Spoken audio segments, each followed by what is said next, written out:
ان الحمدللہ وکفا والسلام علی محمد المصطفیٰ وعلی آلہ وصحبہ اجمعین اما بعد قال اللہ تعالی فی کلامہ المجید اعوذ باللہ السمیع العلیم من الشیطان الرجیم من حمزہ ونفخہ ونفثہ بسم اللہ الرحمن الرحیم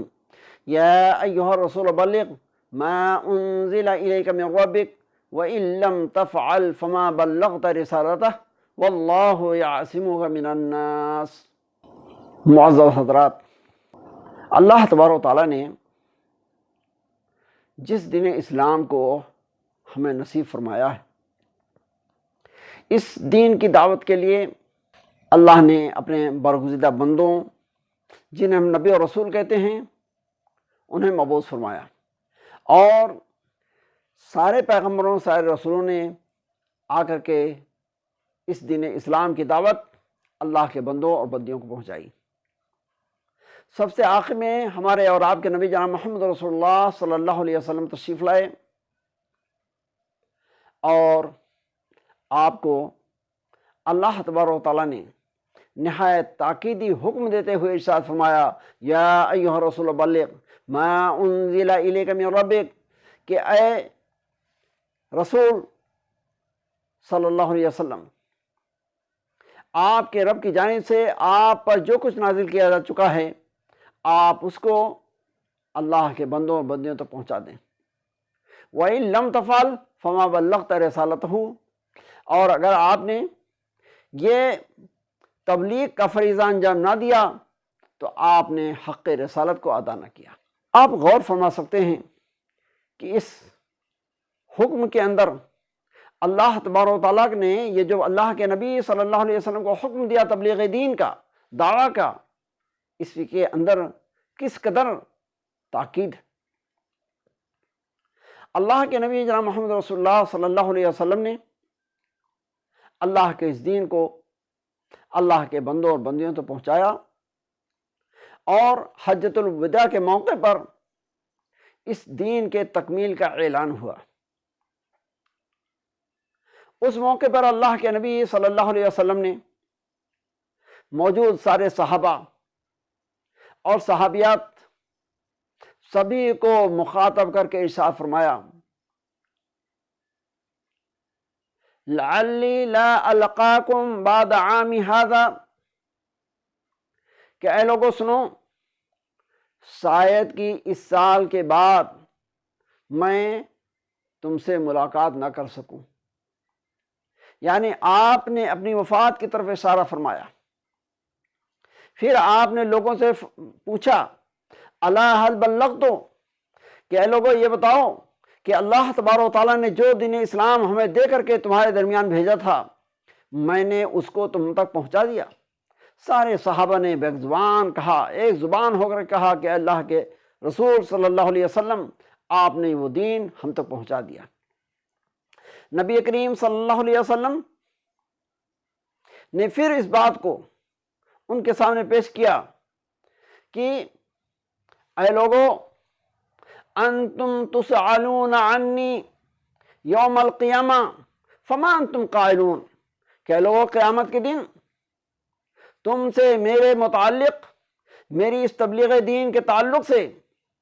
سوال کیا جائے گا، تو مجھے بتاؤ کہ تم اس دن اس کے بارے میں کیا جواب دو گے،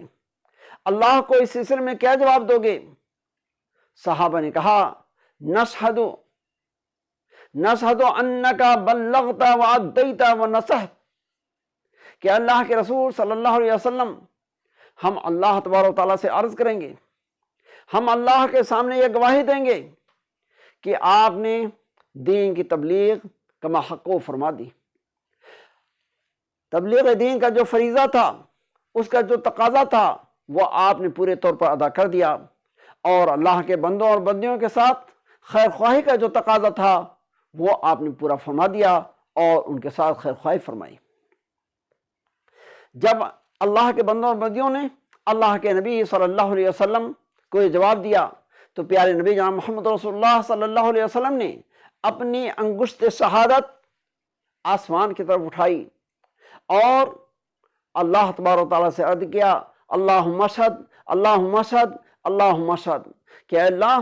یہ جو تیرے بندے آج گواہی دے رہے ہیں تو بھی اس پر گواہ ہو جا، اے اللہ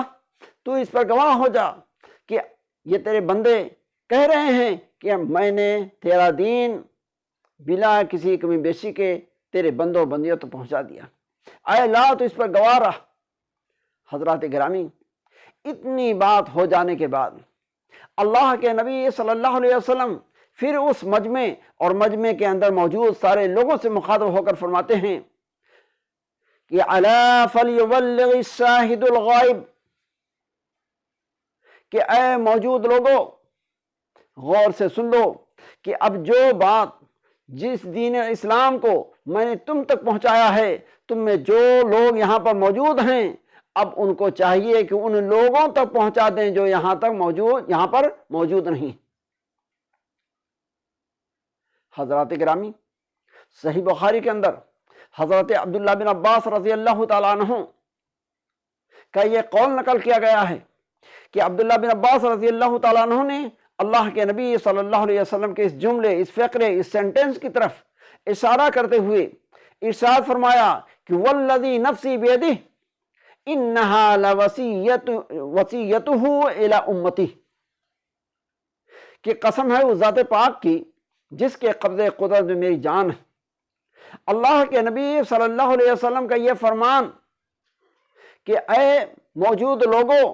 تم اب اس بات کو، اللہ کے اس دین کو، دین کی تعلیمات و ہدایات کو ان لوگوں تک پہنچا دینا جو یہاں موجود نہیں ہیں، یہ اللہ کے نبی صلی اللہ علیہ وسلم کی وصیت ہے اپنی امت کو۔